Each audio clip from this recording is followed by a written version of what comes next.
Tonight, you are going to do something no other creature on this planet can do. You are going to imagine a world that does not exist. That ability is the reason you are here and not something else. But what if the animal sitting at the top of the world was not you at all? The real answer is far stranger than you think. Evolution does not have a destination. There is no finish line, no blueprint, no arrow pointing toward intelligence. Evolution rewards whatever works right now in this environment with these predators. And for most of the history of life on Earth, what worked had nothing to do with a big brain. So imagine the branch is different. One asteroid misses Earth 66 million years ago. The dinosaurs survive. Some of them keep evolving. Researcher Dale Russell, a Canadian paleontologist, modelled what a dinosaur called Troodon might have become given another 60 million years. Troodon already had a brain-to-body ratio larger than its contemporaries, forward-facing eyes, and grasping forelimbs. Russell's model was bipedal, with hands capable of fine manipulation, something that looked disturbingly like you. Not because evolution has a plan, but because certain pressures tend to produce certain solutions. This is convergent evolution. Completely unrelated lineages, under similar pressures, arrive at similar designs. Eyes evolved independently over 50 times. Wings evolved separately in birds,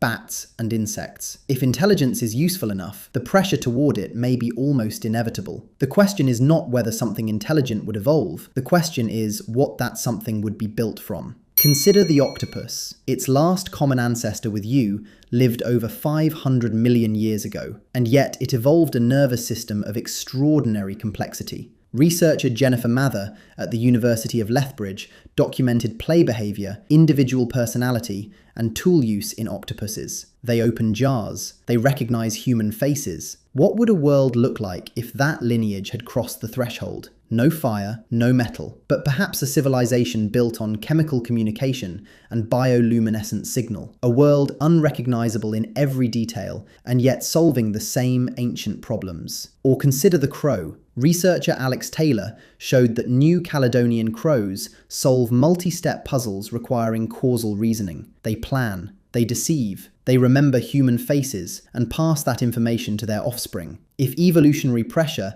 had pushed corvids into large cooperative ground societies, the dominant species on Earth might have hollow bones and feathers, building vertical cities in the forest canopy. But the most unsettling candidate is one already watching you from the grass right now. Snakes have been evolving for over 100 million years. They survived the asteroid. They outlasted creatures 100 times their size. A pit viper does not see your body. It reads your heat, building a precise thermal image of you in complete darkness. That sensory architecture alone is more alien than anything evolution gave the crow or the octopus. Now imagine that compounding. Imagine a civilization that never needed fire because it could read heat signatures the way you read faces. No metallurgy, no written language. Instead, a world built on chemical signals of extraordinary precision, on thermal maps passed down like memory, on ambush strategies scaled into geopolitics. Cities not of steel and glass, but of living earth, burrows descending miles deep, organized with a complexity that makes your subway systems look accidental. Herpetologist Harry Green at Cornell has documented the behavioral sophistication already present in modern snakes. The raw ingredients were always there. What they never got was time and the right pressure. And the reason they didn't is the same reason you exist: blind luck.